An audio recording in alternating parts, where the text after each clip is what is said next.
प्यारे दोस्तों, आज हम आपको ऐसा वाक़या सुनाने वाले हैं जिसे सुनकर आप हैरान और परेशान होंगे। आज हम आपको बताएंगे कि एक बहुत बड़ा मौलाना साहब के कब्र से एक लड़की बाहर निकली। दोस्तों, ये भला कैसे मुमकिन है, कैसे हो सकता है, मौलाना की कब्र से लड़की क्यों निकली, इसके बारे में बताएंगे। आप तमाम से गुजारिश है, अगर आप हमारे चैनल पर पहली बार आए हैं तो चैनल को सब्सक्राइब कर ले और वीडियो पसंद आए तो वीडियो को भी लाइक कर दे और वीडियो को लास्ट तक जरूर देखें। तो आइए इस वाक़या को शुरू करते हैं। प्यारे दोस्तों, वाक़या कुछ इस तरह से है कि मक्का मुकरमा में एक मर्तबा एक आलिम दीन का इंतकाल हो गया। उसे मुसलमान के एक कब्रिस्तान में दफन कर दिया गया। उसके मौत के कुछ सालों बाद एक और शख्स का इंतकाल हुआ। अब क्योंकि अरब का दस्तूर है, जब कोई कब्र पुरानी हो जाए उस कब्र में पुराने मुर्दे की जगह नए मुर्दे को दफन कर देते हैं। इस तरह एक कब्र में कई मुर्दे दफन किए जाते हैं। लिहाजा उस शख्स को दफन करने के लिए जब मौलाना साहब के कब्र को खोला गया ताकि उस कब्र में नए मुर्दे को दफन किया जाए, कब्र खोलते ही सामने अजीबो गरीब मंजर सामने आ गया था। उस कब्र में आलिम साहब की लाश की जगह एक निहायती हसीन खूबसूरत लड़की की मैयत थी और वे लड़की किसी यूरोपियन कंट्री जैसे अमेरिका या फ्रांस वगैरह का मालूम होती थी। तब लोग बहुत हैरान हुए और थोड़ी ही देर में ये खबर पूरे इलाके में फैल गई कि फल्ला आलिम की कब्र में उनकी मैयत की जगह एक लड़की की लाश है।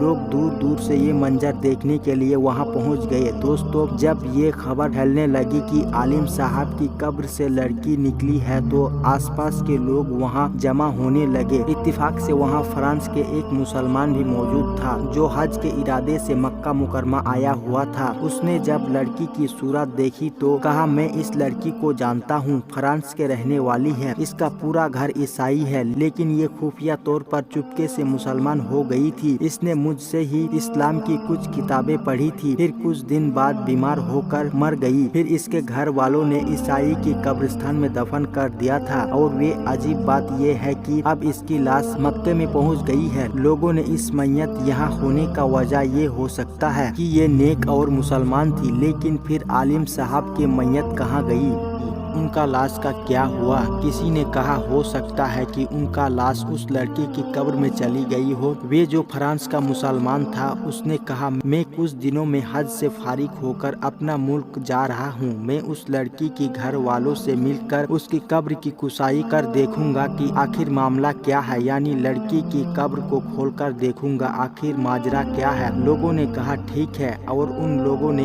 एक आदमी को उस शख्स के साथ भेज दिया और उस शख्स ने अपने मुल्क में जाकर उस लड़की के घर वालों के सामने सारा वाकया बयां कर दिया। तो लड़की के घर वालों ने ये सुनकर बहुत हैरान हुए। चुनांचा हकीकत को जानने के लिए उन्होंने लड़की की कब्र को खोली तो लड़की की ताबूत में उस आलिम साहब की मैयत थी जो कि मक्के में दफन किए गए थे। वे लोग बहुत हैरान परेशान हुए कि आखिर ये क्या माजरा है। ये खबर मक्का पहुंची, उस आलिम साहब का लाश ईसाई की कब्रिस्तान में है। तो वे सब बहुत हैरान हुए कि लड़की की मैयत मक्के में होना उनकी नेक और मुसलमान की वजह से है, लेकिन आलिम साहब ने ऐसा कौन सा गुनाह हुआ कि उसे ईसाइयों के कब्रिस्तान में पहुंचा दिया। चुनांचा जब उसकी बीबी से पूछा गया कि तेरे शौहर में ऐसी कौन सी बात थी जो उसके साथ ऐसा मामला पेश आया, तो आलिम साहब के बीबी ने कहा, मेरे शौहर तो बड़े ही नेक और नमाजी इंसान था, तहज्जुद गुजार था और कुरान के तिलावत करने वाला था। लोगों ने कहा, जरा सोच कर बताओ, आखिर कोई बात जरूर होगी जिसके वजह से इतना सब कुछ हो गया। बीबी ने बहुत गौर और फिक्र करने के बाद कहा, उसकी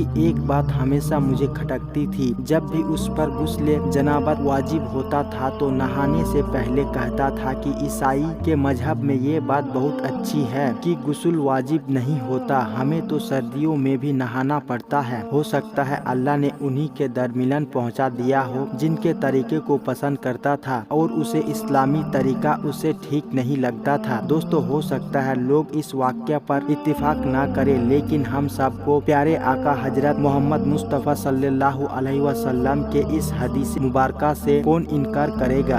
आप सल्लल्लाहु अलैहि वसल्लम फरमाते हैं, जो शख्स जिस कौम की मुसाबिया करेगा, जिससे मोहब्बत करेगा, वे उन्हीं में से होगा। लिहाजा मेरे अजीज दोस्तों, हमें चाहिए कि कुछ बोलने से पहले अपनी अल्फाज पर मुकम्मल कंट्रोल करे। मौलाए कायनात मौलवी अली करमुल्लाह वजू करीम फरमाते हैं, बोलने से पहले अल्फाज इंसान के गुलाम होते हैं, लेकिन बोलने के बाद इंसान अपने अल्फाज का गुलाम बन जाते हैं। और एक मकाम पर हजरत अली करमल्लाह वजह फरमाते हैं, मुंह एक दुकान है, जबान उसका ताला। जब जबान खुलती है तो मालूम पड़ता है कि दुकान लोहे की है या सोने की। दोस्तों, हो सकता है हमारे गैर जिम्मेदाराना तरीके से बोला हुआ एक लफ्ज हमें कहां से कहां पहुंचा दे। लिहाजा हमें और आपको अपनी जुबान खोलने से पहले ये सोच लेना चाहिए कि मेरे ये जुमले कयामत पकड़ का सबक ना बन जाए। मेरे ये बातें किसी की दिल अजरी या अल्लाह या उसके रसूल सल्लल्लाहु अलैहि वसल्लम की नाराजगी का सबक तो नहीं बनेगा। अल्लाह रब्बुल इज्जत हम सबको अपनी जुबान सही इस्तेमाल करने और बात शरीयत के मुताबिक करने की तौफीक अदा फरमाए। आमीन। दोस्तों, इस वीडियो में बस इतना ही।